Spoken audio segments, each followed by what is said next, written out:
You know, Donald Trump was supposed to be the peacetime president, and he's done a lot of peace. But now we may be going to war with Nigeria, right? They're killing Christians over there. And, well, guess what? Venezuela is sitting on oil. We've talked about this before if you followed the channel for a little while. When it was discovered that Venezuela is sitting on just as much oil as Saudi Arabia or any of these oil countries, right? Venezuela is sitting on it. You know that China and America are both looking over that territory like, okay, Venezuela needs to become our best friends, or we need to take Venezuela over. And more likely, there's two different ways that they do this, right? So the government, whenever they want to take over or do a regime change, it's going to come down to a few different things. They're going to talk about their government, how it's not a legitimate government. It's ran by drug lords. The country has, like a terrorist problem or a cartel problem. So that's going to be the other thing that they're going to say. And then also the other thing that they're going to say, especially over here in America, that attack us at our heart place, is to say they don't have democracy. They don't have freedom. They're living in that socialist communist world because, obviously democracy and freedom is so much better. So we got to liberate them from all them commies, right? That's another way that they'll ploy us. But really what's going on when you see that, they say, oh shit, they have drug cartels over there. Maybe we can set up a new cartel over there that's friendly towards us, and we can get a little money off that back, and you know what I'm saying, from setting them up. Or they look over and say, oh, hey, you have oil? We'll give you freedom. And they come over there and take it, and ironically enough, not give too much freedom. Yaps. It's in the name. So there's a war happening that no one's really talking about, and it's not actually in the Middle East. So tonight I want to talk about going to war. Going to war not with China, not with Iran, but not with Nigeria. Going to war with Venezuela, because it could be coming sooner than you think. Yeah. Take a look at this. Breaking news, a dramatic U.S.-led escalation in the Caribbean.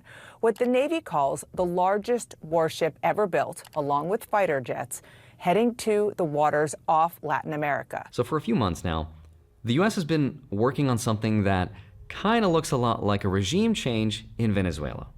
And this story caught my attention because as I'm getting a regime change? You don't say. Older, I see the same story told again and again, but this time it's a lot easier for me to see through the narrative, and it's really interesting to break down the psychology of how a government sells a story and an idea to its people.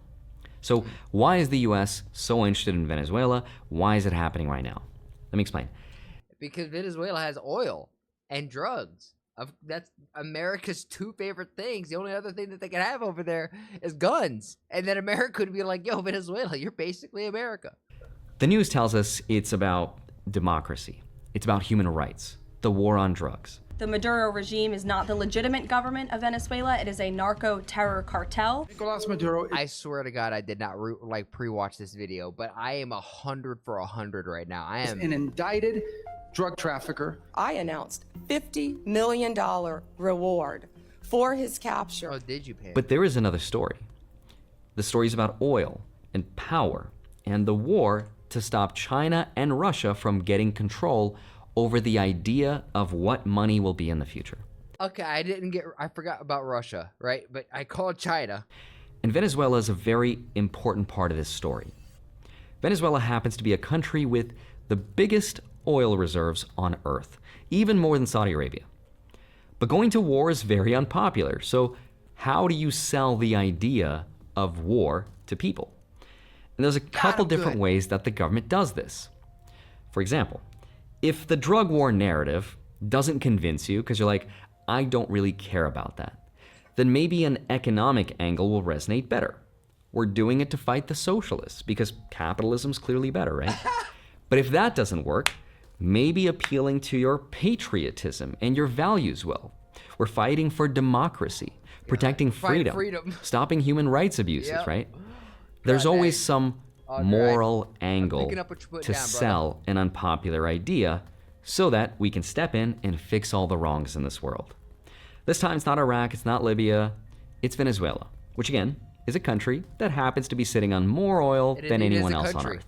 He's not It's wrong. also a country that happens to be very closely aligned with China, Russia, and even Iran, which are all against U.S. interests. Because keep in mind, this is I actually did not know that they were quote unquote heavily aligned with those countries. I just know that they weren't aligned so much with America, but I guess they're not aligned with America. They got to be aligned the other way, so that makes sense. happening in a time when the U.S. is losing Are they a part of control BRICS? over Is Venezuela strategic part of BRICS? resources and losing control over dollar leverage.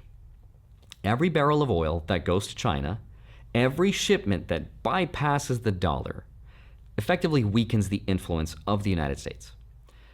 That's what this is really about. But the official story sounds like something you might have heard before. The president of Venezuela, Nicolas Maduro's regime, is corrupt. He's starving his people, destroying his economy, silencing journalists, and rigging elections, and all of that is true. Venezuela has collapsed. People are hungry. Millions of people want to leave the country. It is one of the worst humanitarian crises out there right now. But the uncomfortable truth is that that's not why the US cares. If this was about human rights, we'd see the same anger toward countries like Saudi Arabia and Egypt and other places. So then, why aren't we told the real reason this is happening? It's because if you were honest and told Americans, the average Americans, yo, Venezuela is sitting on drugs and oil, most Americans would not say, yo, let's go get it, right? That's not what most Americans want. That's just the government. you tell people That's the government that licks their chops. That's like, I gotta have it. this is about oil and controlling China's access to energy, very few people would support that. But if you say it's about saving people, then you start to feel good. It's an appeal to your morality. And Venezuela, whether it realizes it or not, is caught in the middle of a much bigger story. And that's the story I want to explain in today's video. So with that said, let's get into it. Hi, my name is Honorary Jick. Hope you're doing well. Come for the finance and stay for the oil. Now, before I explain what's actually happening, I want to first share with you the official story, and it's the story that we're all told about. And the goal of this video is for you to just understand that a lot of things can all be true at once, but some things are more true than others. And you'll see what I mean throughout the video. So let me start with what we're You're telling me the world isn't black and white, that there's gray and there's a lot of nuance involved? No. told, the official story, which is finally starting to be talked about. The first angle is arguably the one that's going to appeal to most people's common sense values, and that's the war on drugs. The US government says Venezuela has become a hub for narco-terrorism. Drug traffickers are using the country to flood the US with cocaine and fentanyl. I do think that is true. I think there could be two truths here, and that's maybe what Audrey's getting at. But yeah, I do think that's happening. Now, on paper, that sounds like something we can all get behind because that would be a national security threat, right? Yeah. But there's a problem. Because according to the DEA's own data, almost all fentanyl in the US comes from Mexico, not Venezuela. And what does come through Venezuela is just a fraction of what's trafficked around the world, maybe 10% at most. In fact, you might even remember earlier this year, the president was punishing Canada for being a proxy of fentanyl. The fentanyl coming through Canada is massive. The fentanyl coming through Mexico is massive. So Canada is arguably the bigger offender here.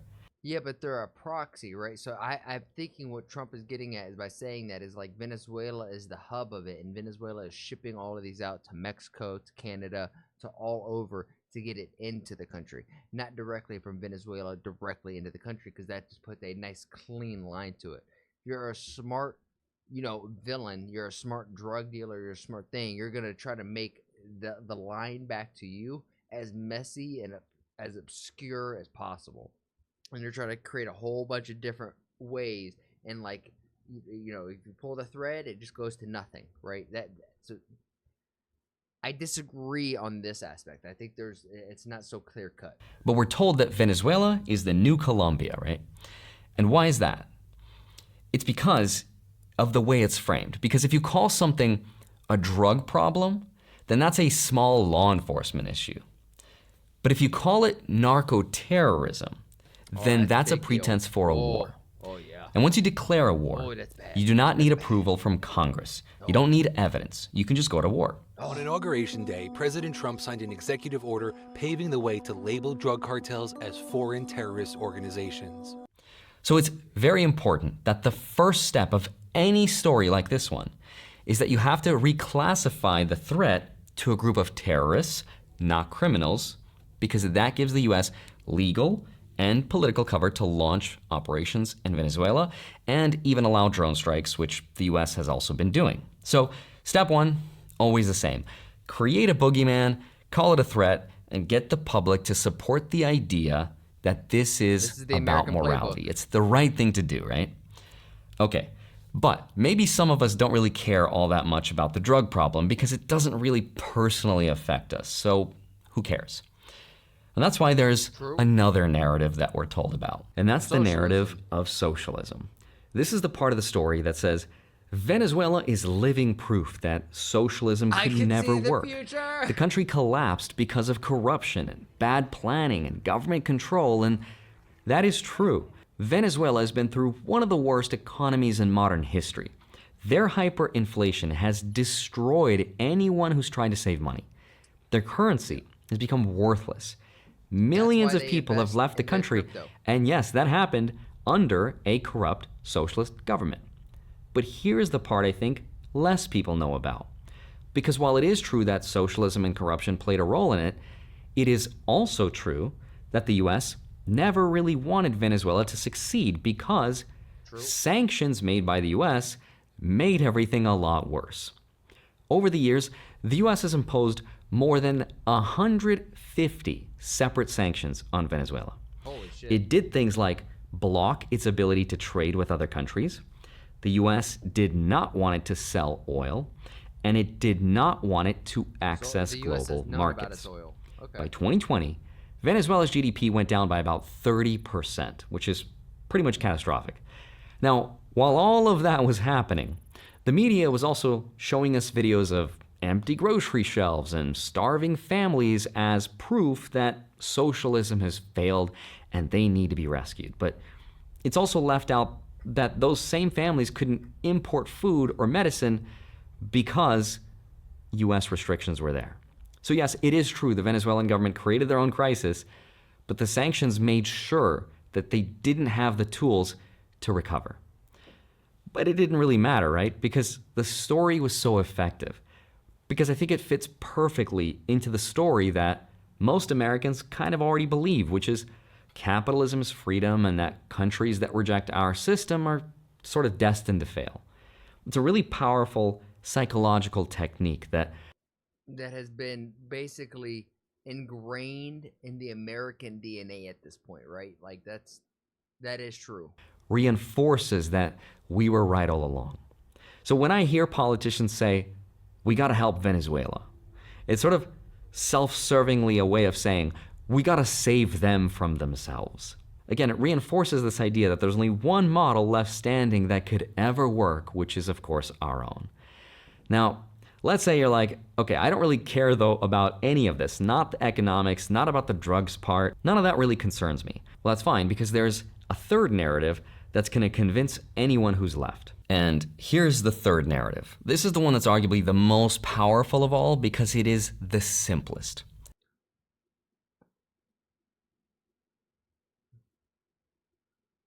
The people are oppressed and they need saving. Now, before I explain it, here's something I've been personally doing to stack sats while this plays out with the Gemini credit card, the sponsor of this segment, and it's a card I've been using for a while now.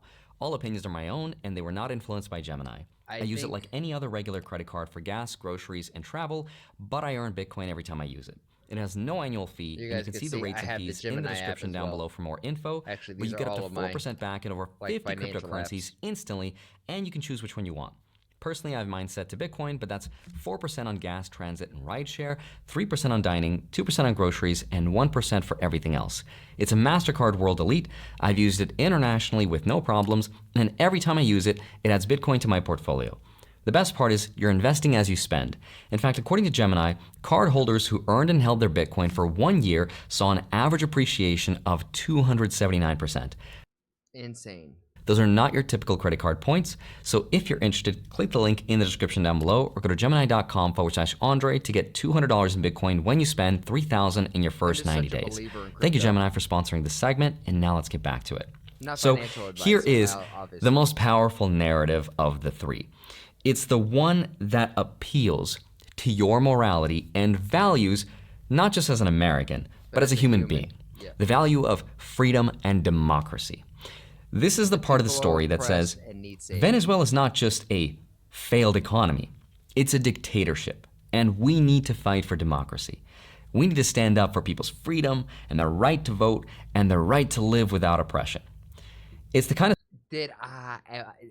I called it story that makes you feel good and noble to support. And that's partially because there's truth to it. Nicolas Maduro has consolidated power. The leaders who opposed him have been arrested. Not just arrested, but beheaded, and their head put in the center of the street. Is Venezuela government corrupt? Absolutely. But just as an American speaking here, we got our own problems right now. And I don't think we need to be trying to fix other countries while our backyard is burning. In some cases, literally with the Palisades in California. Protesters have or flooding with North Carolina and Hawaii. Have been crushed. Elections have been heavily controlled. And there is a long, long history of corruption. Those things are all very real. But here's what's also real. The United States doesn't care about any of that when it happens to countries that support its interests.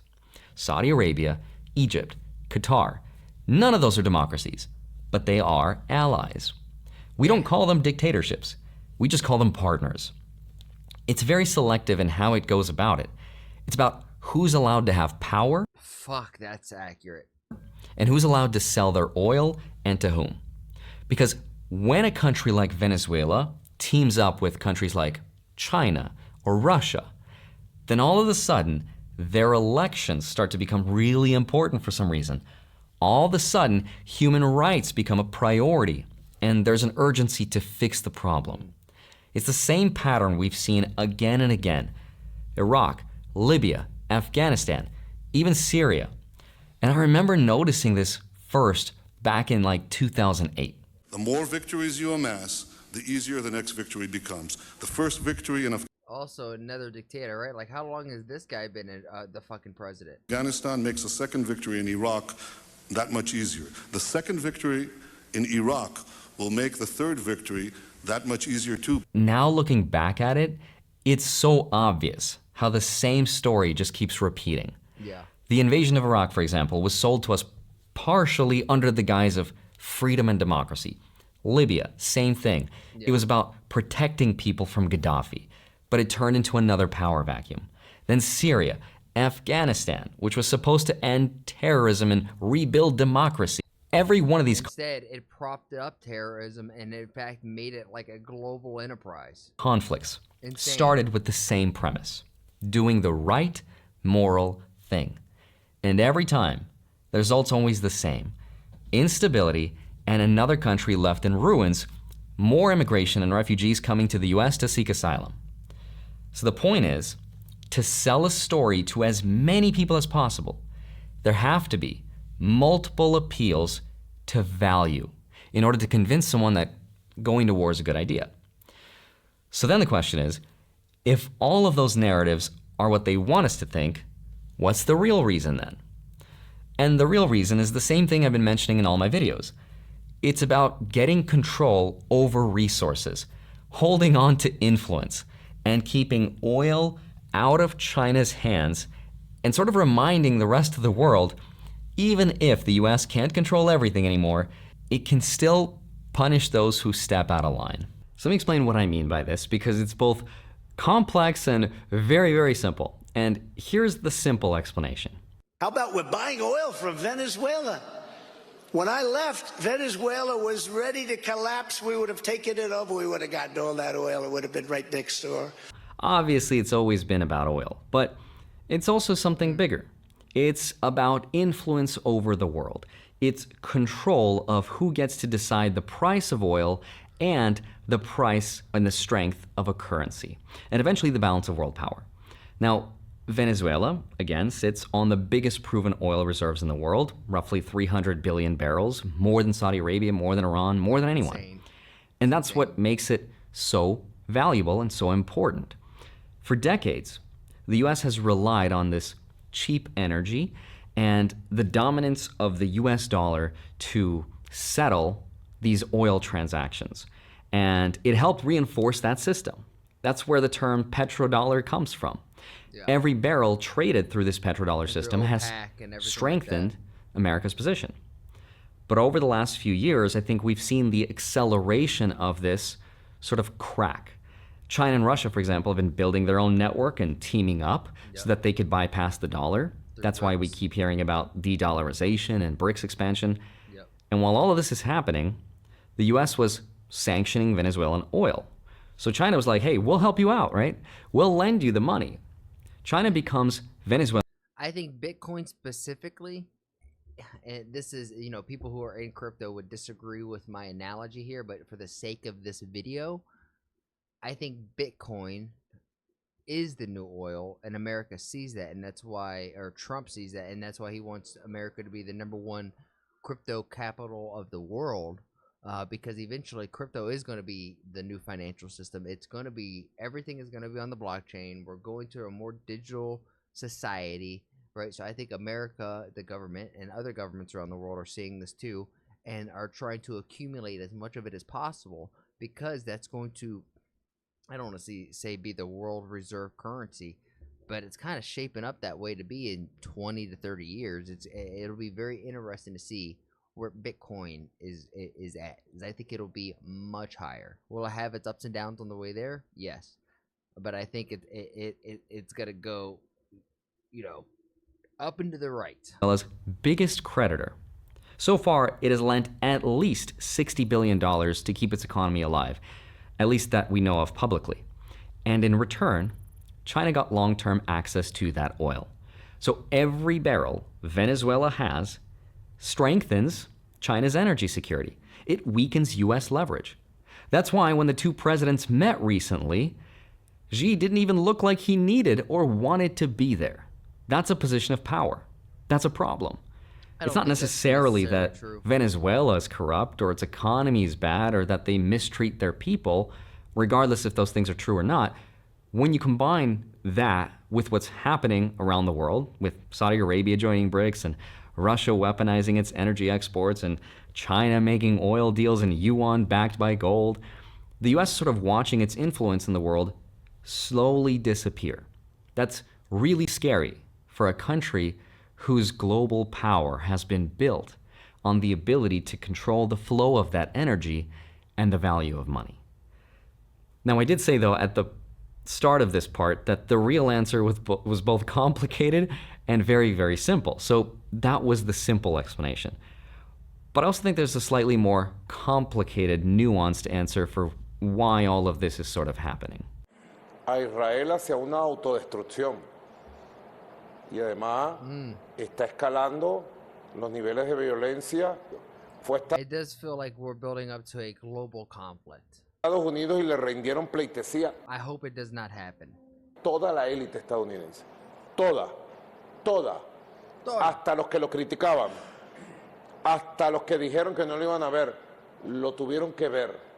Y entonces él se fue de Estados Unidos con la carta blanca para bombardear Irán, el Líbano, bombardear a todo el Medio Oriente, a los pueblos árabes, a los pueblos musulmanes. So that was a criticism of one of America's most powerful allies. Now, I'm not saying that that is the reason the US has a bounty on Venezuela's president, which it does, but I think it's one of many powerful incentives that make this story what it is. And in a way, the story is sort of about what happens in the modern day to a country that defies very powerful interests. And what's even more interesting is how the US is going about this, because We're not seeing troops on the ground. The US doesn't need to invade anyone. It just has to cut them off. For some countries, that works, like in the case of Venezuela. And for some countries, it doesn't. Countries like Russia and China. They're just too big and too independent at this point. But by leaving Venezuela out of the global banking system, the US made it almost impossible for the country to trade and to ship oil or even buy parts for its infrastructure. Insurance companies don't want to touch them. Ships avoid their ports. So, yeah, of course their economy is going to collapse into corruption. We're like, see, you guys need freedom and capitalism. But I think there's an irony to all of this, which is the harder the US squeezes, the more Venezuela turns to countries like China and Russia and Iran for help. That's how new alliances are created here. It's not because they share the same values. It's because there's no such thing as alliances. There's only partnership and trade deals. There's contracts. Eventually, interests will align elsewhere, and then those partnerships will form. The enemy of my enemy is my friend. True. Every time the US pushes someone out of the dollar system, that country joins a long list of countries that are like, yo, join the club, right? So that's exactly what we're watching right now. And eventually that club becomes an organization.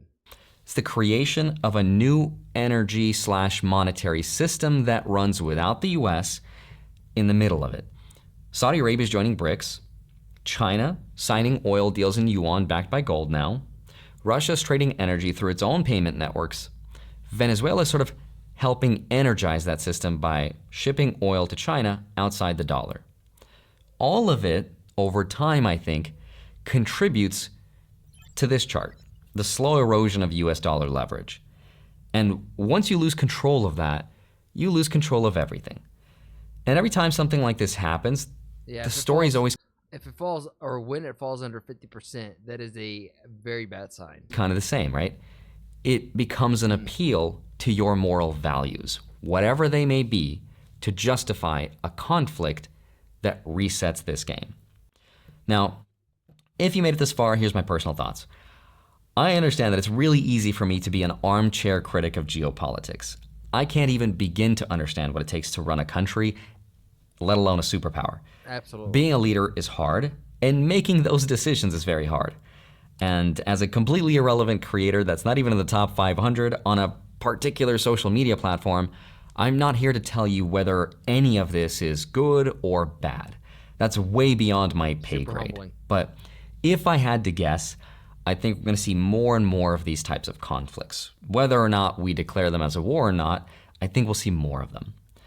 My goal is just to try to understand what's happening to the world, generally and directionally speaking, so that I can critically think about these things for myself, and I hope it's helped you do that too.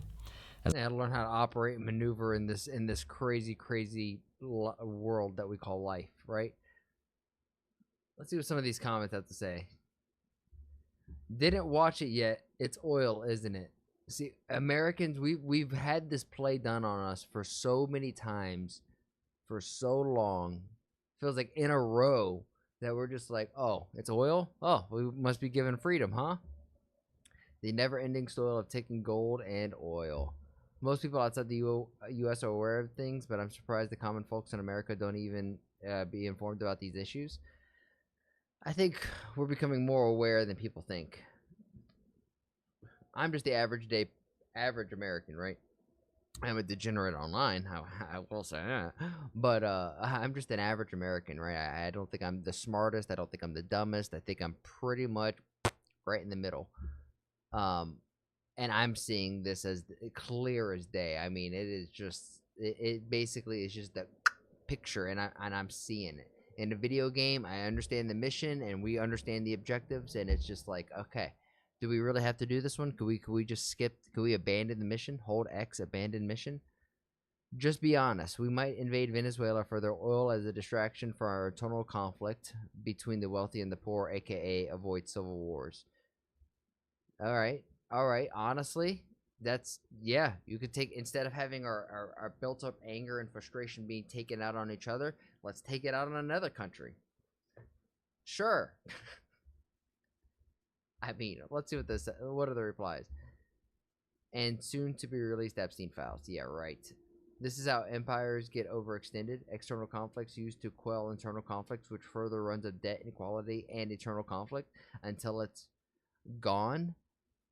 I want to. So in this video, I was thinking, I was like, man, I need to go back and listen to the fall of the Roman Empire again, because it was interesting on how the Roman Empire actually grew. Because as they were taking over these countries, they were giving the people of that country citizenship if they used the Roman dollar, right? And eventually, so many of those people got into the Roman Empire that it eventually corrupted it and had traitors literally at the highest level of government that legitimately stabbed the emperor and killed him. And I think we're there in America history, and it's going to be real interesting to see what happens. I mean, that's terrifying.